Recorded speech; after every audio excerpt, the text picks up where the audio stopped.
जय हिंद दोस्तों, हमारे YouTube चैनल स्टडी विद गोला सर में आपका स्वागत है।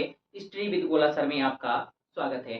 पिछली वीडियो में हमने बात की थी किसकी, वर्ण के भेद की और स्वरों की बात की थी। किसकी बात की थी? वर्ण के भेद की। तो वर्ण के भेद कितने होते हैं? दो होते हैं। एक स्वर होता है और दूसरा हमारा क्या होता है? व्यंजन होता है। क्या होता है? व्यंजन होता है। और वहीं अगर स्वर की बात कर लें तो हमने स्वर के भेद होते हैं। कितने होते हैं? तीन भेद होते हैं। कौन कौन से होते हैं? एक हर्ष स्वर होता है, यह हर्ष स्वर को ही हम क्या कहते हैं? मूल स्वर कहते हैं। और दूसरा हमारा क्या होता है? दीर्घ स्वर। तीसरा हमारा क्या होता है? प्लुत स्वर होता है। तो यानी कि स्वर के जितने भाग होते हैं, यानी कि स्वर के जितने भेद होते हैं, उनकी बात हमने पिछले वीडियो में कर ली है। अब हम इस वीडियो में किसके बारे में जानकारी प्राप्त करेंगे? किसके बारे में? व्यंजनों के भेद के बारे में बात करेंगे। किसकी बात करेंगे? व्यंजन के भेद की बात करेंगे। किसकी बात करेंगे? व्यंजन के भेद, या यूं कह लें व्यंजनों का वर्गीकरण। क्या कह सकते हैं? व्यंजन का वर्गीकरण। व्यंजनों के भेद या व्यंजनों का क्या हो जाएगा? वर्गीकरण हो जाएगा। क्या हो जाएगा? वर्गीकरण हो जाएगा। अगर हम व्यंजनों के भेद की बात करें तो कुल, अगर सबसे पहले हम बात कर लें कि कुल व्यंजन होते कितने हैं, तो कुल व्यंजन की संख्या कितनी बताई गई है? 33 बताई जाती है। कितनी बताई जाती है? 33 बताई जाती है। वहीं द्विगुण जो व्यंजन होते हैं, कौन से द्विगुण व्यंजन कौन कौन से बताए जाते हैं? कि ड़ा होता है, दूसरा ढा होता है। ड़ा और ढा दोनों को मिलाकर के बात करें तो इनकी संख्या कितनी बताई जाती है? 35 बताई जाती है। कितनी बताई जाती है? 35 बताई जाती है। तो हमने बात की किसकी? व्यंजनों के भेद के बारे में या व्यंजनों के वर्गीकरण के बारे में। तो सबसे पहले हम बात कर लें किसके? उच्चारण के आधार पर। किसके बात कर लें? सबसे पहला पॉइंट हो जाएगा कौन सा? उच्चारण के आधार पर। किसके आधार पर? उच्चारण के आधार पर। किसके आधार पर? उच्चारण के आधार पर। उच्चारण के आधार पर, यानी कि व्यंजनों के वर्गीकरण की बात करें तो सबसे पहला जो आधार आता है कि किस आधार पर हम व्यंजनों का वर्गीकरण कर सकते हैं, तो सबसे पहला जो वर्गीकरण आता है हमारा कौन सा आता है? उच्चारण के आधार पर, यानी कि उनका उच्चारण कैसे किया जाता है। तो सबसे पहला उच्चारण के आधार पर सबसे पहला जो व्यंजन आता है, कौन सा वर्ग आता है? स्पर्शी व्यंजन आता है। कौन सा आता है? स्पर्शी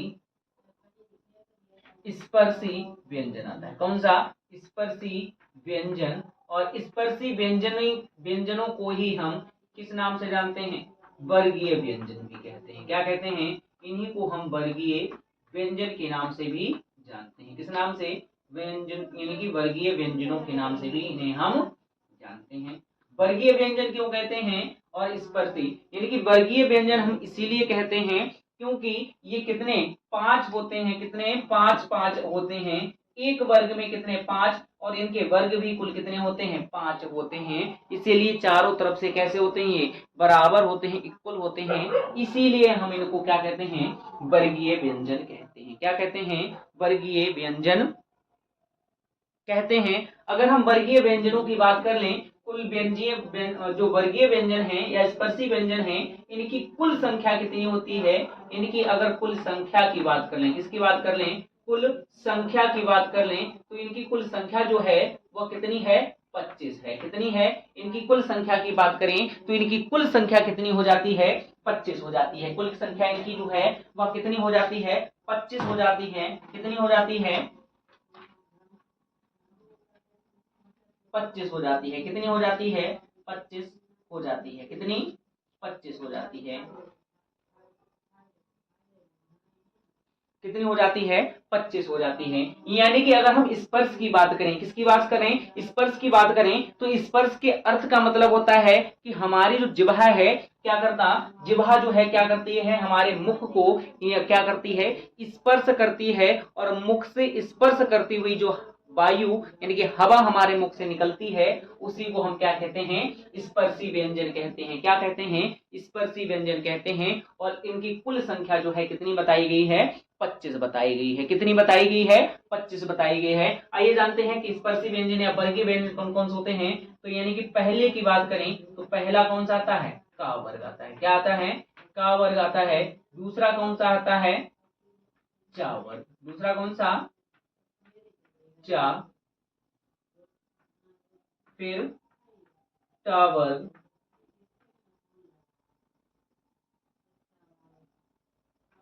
फिर ता, उसके बाद आता है हमारा कौन सा, पावर। कौन सा आता है, पावर्ग आता है। कौन सा आता है, पावर्ग आता है। यानी कि अगर का वर्ग की बात करें तो इसमें कौन कौन सा आता है, क, ख, ग, घ और अंगा। च, छ, ज, झ, य, ट, ठ, ड, ढ, ण, त, थ, दा, धा और कौन सा हो जाएगा, ना हो जाएगा। पा वर्ग की बात करें तो इसमें क्या होता है, पा हो जाएगा, पा, बा हो जाएगा, भा हो जाएगा और कौन सा हो जाता है, मा हो जाता है। यानी कि इधर से इधर और इधर से इधर और इधर से इधर, वहीं यहाँ से लेकर के यहाँ तक ये क्या होते हैं, चारों तरफ से इक्वल यानी कि बराबर होते हैं। तो वर्ग का क्या गुण भी होता है, वर्ग का गुण क्या है कि उसकी चारों जो भुजाएं होती हैं कैसी होती हैं, बराबर होती हैं। इसीलिए उसको क्या कहते हैं, हम वर्ग कहते हैं। और ये स्पर्श व्यंजन होते हैं चारों तरफ से यानी कि बराबर, इधर से भी 5 इधर से भी 5, ऐसे ऐसे 5 5 होते हैं। इसीलिए हम इन्हें वर्गीय व्यंजन की संज्ञा क्या करते हैं, प्रदान करते हैं। इसीलिए इन्हें हम वर्गीय व्यंजन कहते हैं। आप लोग स्क्रीनशॉट ले लीजिए।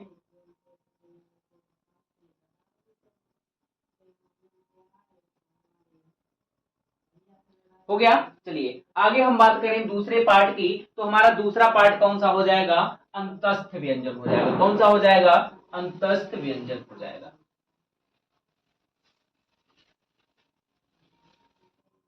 कौन सा हो जाएगा, अंतस्थ व्यंजन हो जाएगा। दूसरे की बात करें तो इसे हम क्या कहते हैं, अंतस्थ व्यंजन। अंतस्थ व्यंजन कौन सा हो जाएगा, अंतस्थ व्यंजन। अगर हम अंतस्थ की बात करें, अंत का अर्थ हो जाएगा, ये कितने, दो हो। ये कौन सा दो वर्ण है, कौन कौन से दो शब्द हैं, ये कौन सा हो जाएगा, अंत, और दूसरा कौन सा हो जाएगा, स्थ। यानी कि इसके अर्थ की बात करें तो अंत मतलब होता है आखिर यानी कि अंत में, और स्थित का मतलब होता है स्थित। यानी कि जो माहेश्वर सूत्र, कहा, जो माहेश्वर सूत्र की, माहेश्वर सूत्र के अंत में, माहेश्वर सूत्र के अंत में यानी कि कौन कौन से, 11, 12, 13 और 14 माहेश्वर सूत्रों में क्या किया जाता है, कौन से, 11वें, 12वें, 13वें और 14वें माहेश्वर सूत्र के कहा अंत में स्थित हैं। इसीलिए कहा माहेश्वर सूत्र के अंत में स्थित हैं। इसीलिए हम इन्हें क्या कहते हैं, अंतस्थ व्यंजन कहते हैं। क्या कहते हैं, इसीलिए हम इन्हें अंतस्थ व्यंजन कहते हैं। क्या कहते हैं, अंतस्थ व्यंजन कहते हैं। क्या कहेंगे, अंतस्थ व्यंजन कहते हैं। अगर हम अंतस्थ व्यंजन की संख्या की बात करें, किसकी बात करें, अंतस्थ व्यंजनों की कुल संख्या की बात कर लें तो अंतस्थ व्यंजन की कुल संख्या कितनी हो जाती है, 4 हो जाती है। और ये 4 कौन कौन से अंतस्थ व्यंजन हैं, या हो जाएगा, र, ल और वा। क्या हो जाएगा, या, रा, ला और वा हो जाएगा। वहीं हम बात करें अगर या और वा की तो इन्हें अर्ध स्वर की संज्ञा भी प्रदान की गई है। यानी कि प्रश्न कभी कभी पूछता है और अधिक पूछता है कि अर्ध स्वर निम्न में से कौन से व्यंजनों को कहा जाता है। तो कौन कौन से, एक हमारा क्या हो जाएगा, या हो जाएगा, और दूसरा हमारा कौन सा हो जाएगा, वह हो जाएगा। इन दोनों व्यंजनों को हम अर्ध स्वर की संज्ञा भी प्रदान करते हैं। क्या करते हैं, अर्ध स्वर की संज्ञा भी प्रदान की गई है। तो ये हमारा कौन सा था, अंतस्थ व्यंजन। कौन सा था ये हमारा, अंतस्थ व्यंजन था। कौन सा था ये हमारा, अंतस्थ व्यंजन था। अगले अगर हम व्यंजन की बात करें, अगले इसके भाग की बात करें, तो कौन सा हो जाता है हमारा, ऊष्म व्यंजन हो जाता है। कौन सा हो जाता है हमारा, ऊष्म व्यंजन हो जाएगा। कौन सा हो जाएगा हमारा, ऊष्म व्यंजन हो जाएगा। और ऊष्म व्यंजन की अगर हम बात करें, ऊष्म व्यंजन की अगर हम बात करें, तो ऊष्म व्यंजन कौन कौन से हो जाएंगे, तीसरा कौन सा है, ऊष्म व्यंजन। और उस व्यंजन की अगर हम बात कर लें कि ऊष्म व्यंजन हम किन्हें कहते हैं, ऊष्म व्यंजन हम किसे कहते हैं, ऊष्म व्यंजन। ऊष्म से ही हमें पता चल रहा है कि वे व्यंजन जिनके उच्चारण में क्या करते हैं, हवा घिसटती हुई, रगड़ती हुई जाती है, उन्हें हम क्या कहते हैं, ऊष्म व्यंजन कहते हैं। क्या कहते हैं, उन्हें हम ऊष्म व्यंजन कहते हैं। और वो व्यंजन कौन कौन से हो जाएंगे, व्यंजन कौन कौन से हो जाते हैं, एक हमारा, यानी कि ऊष्म व्यंजन की अगर हम संख्या की बात कर लें, तो ऊष्म व्यंजनों की कुल संख्या कितनी होती है, 4 होती है। कितनी होती है, 4 होती है। कौन कितनी होती है, 4 होती है। यानी कि ऊष्म व्यंजन की बात करें, जिन वर्णों के उच्चारण में, क्या कहते हैं कि जिन वर्णों के उच्चारण में, क्या, जिन वर्णों के उच्चारण में, जिन वर्णों के उच्चारण में क्या होता है, उच्चारण में क्या होता है, हवा जो है, हवा या वायु कैसी हुई जाती है, रगड़ती हुई या घिसटते हुई। कैसी, रगड़ते हुए, रगड़ती हुई या घिसटते हुए। कैसे, घिसटते हुए मुख से बाहर निकलती हैं। कहां से, मुख से बाहर निकलती है। क्या करती है, मुख से बाहर निकलती है। क्या करती है, निकलती है। उन्हें हम क्या कहते हैं, ऊष्म व्यंजन कहते हैं। इनकी संख्या की बात कर लें, क्या कर लें, इनकी अगर हम संख्या की बात करें, इनकी अगर हम संख्या की बात करें, तो कुल ऊष्म व्यंजनों की संख्या कितनी है, 4 है। कुल ऊष्म व्यंजनों की संख्या कितनी है, 4 है। और वे 4 व्यंजन कौन से हो जाएंगे, सबसे पहला हमारा क्या हो जाएगा, सा, दूसरा हमारा सा, और तीसरा हमारा भी सा। यानी कि सबसे पहला कौन सा, तालव्य सा, मूर्धन्य सा और दंती सा। इनको याद भी रखिए कि ये कौन सा, जिसे हम बड़ा सा कहते हैं, इसे किस नाम से जानते हैं, तालव्य सा के नाम से जानते हैं। कौन से सा के नाम से, तालव्य सा के नाम से। और इसे हम किस, क्या कहते हैं, मूर्धन्य सा कहते हैं। क्या कहते हैं, मूर्धन्य सा कहते हैं। वहीं अगर हम बात करें सा की, तो इसको हम दंत सा कहते हैं। क्या कहते हैं, दंत सा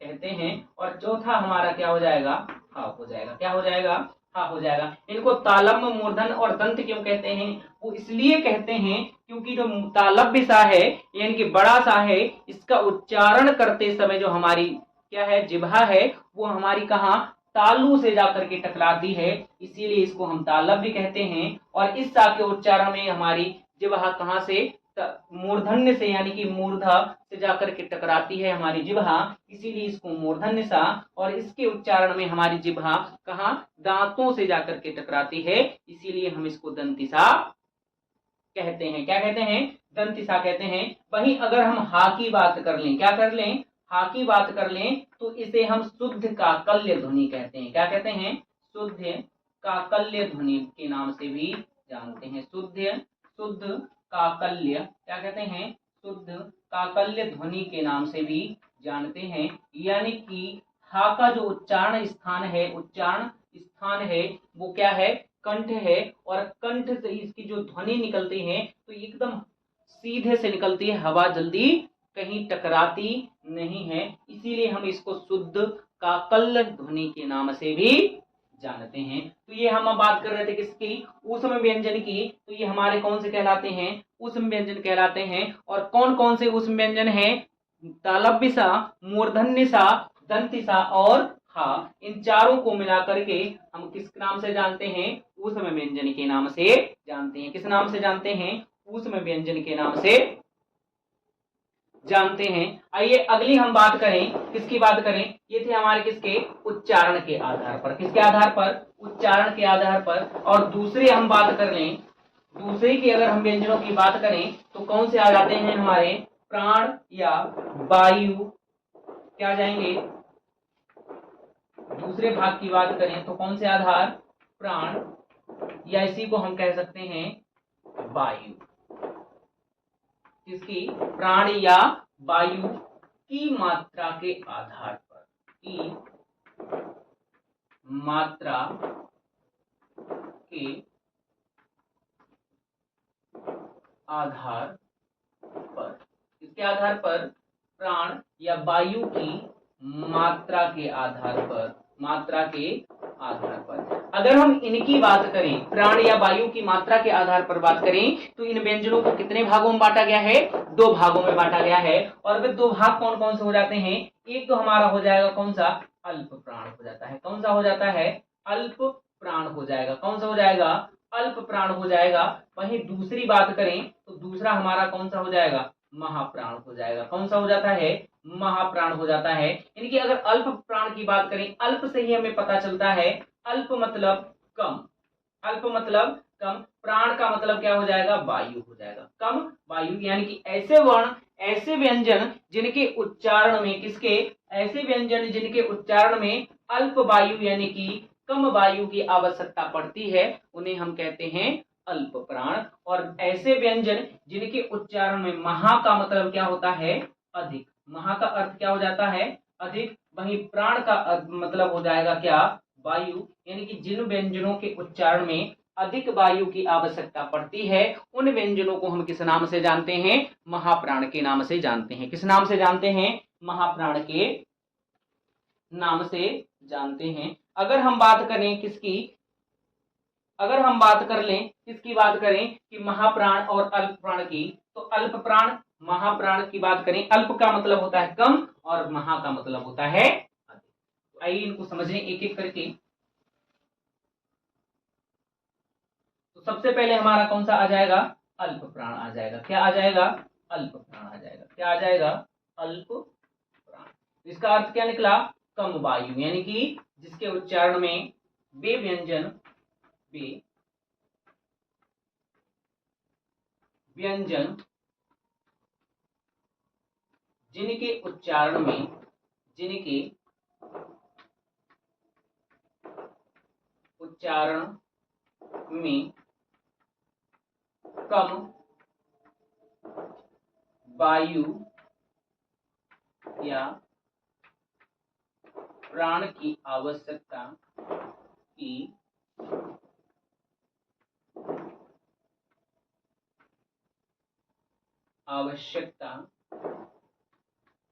होती है,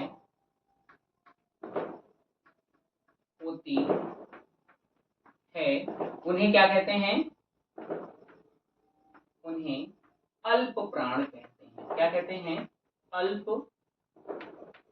प्राण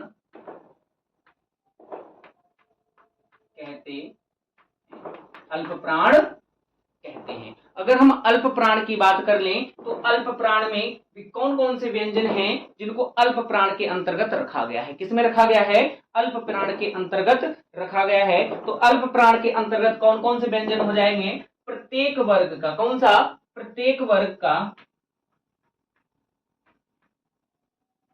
प्रत्येक वर्ग का पहला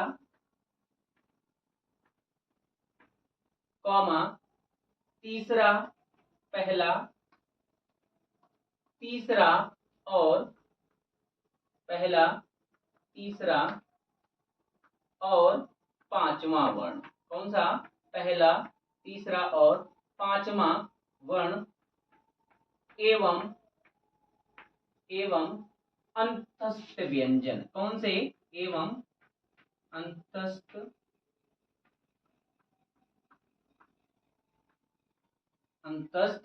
व्यंजन, यानी कि प्रत्येक वर्ग का पहला, तीसरा और पांचवा वर्ण एवं अंतस्थ व्यंजन को कहाँ रखा गया है? अल्प प्राण के अंतर्गत रखा गया है। कहाँ रखा गया है? अल्प प्राण के अंतर्गत रखा गया है। तो प्रत्येक वर्ग का पहला, तीसरा और पांचवा वर्ग की बात करें तो पहला वर्ग कौन सा होगा? का वर्ग। कौन सा? का वर्ग। दूसरा चा, त, और पावर। कौन सा हो जाएगा? पावर हो जाएगा। तो इनका पहला, तीसरा और पांचवा वर्ण अगर हम इनकी बात कर लें तो इसका सूत्र भी बन जाता है 123। क्या होता है? 123 नहीं, कौन सा हो जाएगा? पहला, तीसरा और पांचवा, यानी कि 135। फॉर्मूला क्या हो जाएगा इसका? 135, यानी पहला, तीसरा और पांचवा, उसके साथ साथ ही कौन सा? अंतस्थ व्यंजन। कौन सा? अंतस्थ व्यंजन। कौन सा? अंतस्थ व्यंजन। कौन से हो जाएंगे? अंतस्थ व्यंजन। कौन से हो जाएंगे? अंतस्थ व्यंजन। तो का वर्ग का पहला कौन सा है? का है, फिर गा है, उसके बाद अंगा। क्या हो जाएगा? अंगा। चा वर्ग में सबसे पहले कौन सा हो जाएगा? ज और या। चा वर्ग में क्या हो जाएगा? ट, ड और ण। ता वर्ग में क्या हो जाएगा? ता हो जाएगा द और न। पा वर्ग में प, ब और मा। यानी कि ये किसमें व्यंजनों के अंतर्गत रखे गए हैं? उसमें अल्प प्राण के अंतर्गत। किसमें? अल्प प्राण के अंतर्गत। और अंतस्थ व्यंजन, अंतस्थ व्यंजन कौन से? य, र, ल और व। इन व्यंजनों को भी किसके अंतर्गत रखा गया है? अल्प प्राण के अंतर्गत रखा गया है। कहाँ रखा गया है? अल्प प्राण के अंतर्गत रखा गया है। किसमें रखा गया है? अल्प प्राण के अंतर्गत रखा गया है। अल्प प्राण के अंतर्गत रखा गया है। आगे हम बात कर लें, स्क्रीनशॉट ले लिया? ठीक है। आगे हम बात कर लें किसकी? महाप्राण की। किसकी बात कर लें? महाप्राण की बात कर लें। किसकी? दूसरा हमारा क्या हो जाता है? महाप्राण हो जाएगा। क्या हो जाएगा? महाप्राण हो जाएगा। तो हम महाप्राण की बात करें, यानी कि वे वर्ण या व्यंजन जिनके उच्चारण में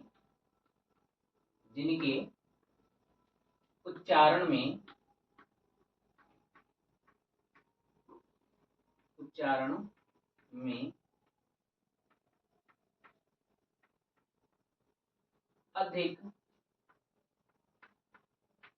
प्राण या वायु की आवश्यकता होती है।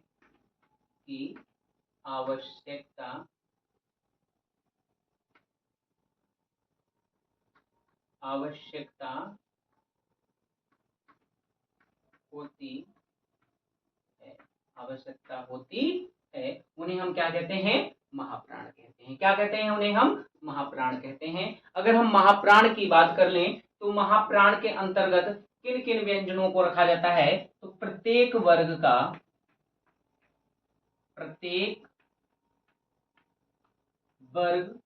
का दूसरा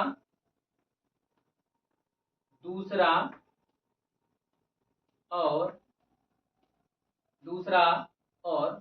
चौथा वर्ण। दूसरा और कौन सा? चौथा वर्ण किसमें रखा जाता है? किसमें? महाप्राण में रखा जाएगा। उसके साथ साथ ही प्लस कौन सा हो जाएगा हमारा? ऊष्म व्यंजन हो जाएगा। कौन सा? ऊष्म व्यंजन। और कौन सा हो जाएगा? ऊष्म व्यंजन। यानी कि अल्प प्राण में किसको रखा जाता है, अंतस्थ व्यंजन को। वहीं अगर हम किसकी बात कर लें, महाप्राण की, तो इसमें ऊष्म व्यंजनों को किसमें रखा जाता है, किसमें रखा जाता है, महाप्राण के अंतर्गत रखा जाता है। तो प्रत्येक वर्ग की बात कर लें तो प्रत्येक वर्ग में यानी कि का वर्ग, कौन सा, का, चा, ट, त और पा, इन वर्गों की अगर हम बात कर लें, क्या कर लें, इन वर्गों की अगर हम बात कर लें तो दूसरा वर्ग कौन कौन सा हो जाएगा, खा हो जाएगा, कौन सा, ख और घ, छ और झ, ठ और ढा हो जाएगा। वहीं ता की बात करें तो कौन सा होगा, थ और धा। पा की बात करें तो प और प्लस में, प्लस में क्या हो जाएंगे, ऊष्म व्यंजन कौन कौन से, स,